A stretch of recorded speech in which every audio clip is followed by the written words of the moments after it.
All right, we're up and ready to go. We couldn't record for a second. Here we go, page 206.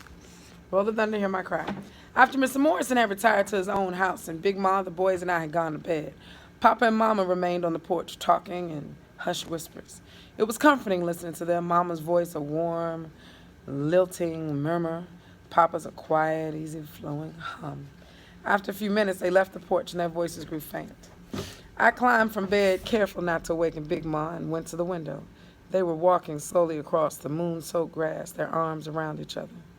First thing tomorrow, I'm going to go around and see how many folks are still in this thing, Papa said, stopping under the oak near the house. I want to know before we make that trip to Vicksburg. Mama was quiet a moment. I don't think you and Mr. Morrison go to Vicksburg right now, David.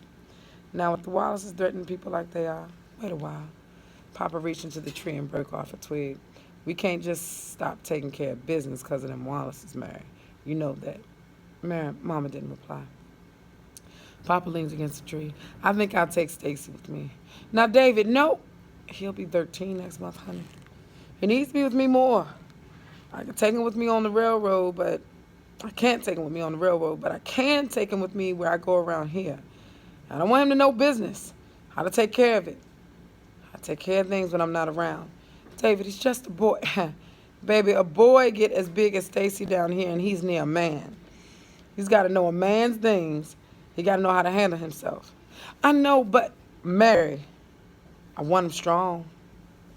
Not a fool like TJ. He's got more brains and learning than that, Mama snapped. I know, babies. Still, it worries me seeing TJ turning like he is. Seemed to me it isn't bothering Joe Avery very much. He doesn't seem to be doing anything about it. Papa allowed a silence to seep between them before he said, It's not like you, honey, to be bitter. I'm not bitter, said Mama, folding her arms across her chest.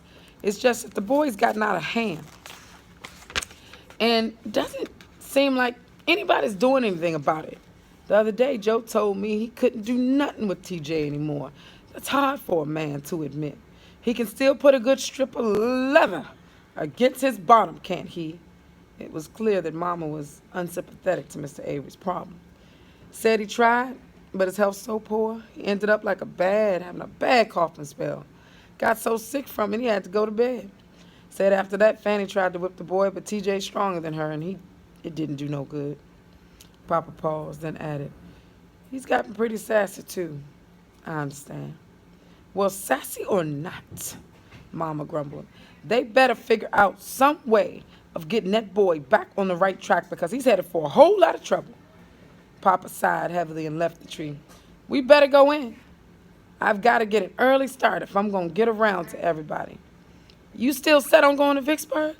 I told you I was. Mama laughed. Mama laughed, lightly in exasperation. Sometimes, David Logan, I wonder why I didn't marry sweet, quiet Ronald Carter or nice, mild Harold Davis. Because, woman, Papa said, putting his arm around her, you took one look at big, handsome me and no one else would do. Then they both laughed, and together they moved slowly to the side of the house. 7 families, including ours, still refused to shop at the Wallace store, even with the threat of the chain gang. Mama said the number was not significant enough to hurt the Wallaces, only enough to rile them, and she worried, afraid for Papa, Stacy, and Mr. Morrison to make the trip.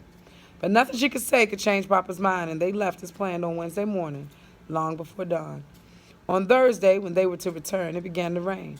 A hard, swelling summer rain which brought a premature great darkness to the land and forced us to leave our hoeing of cotton, the field, and return it to the house. As the thunder rumbled overhead,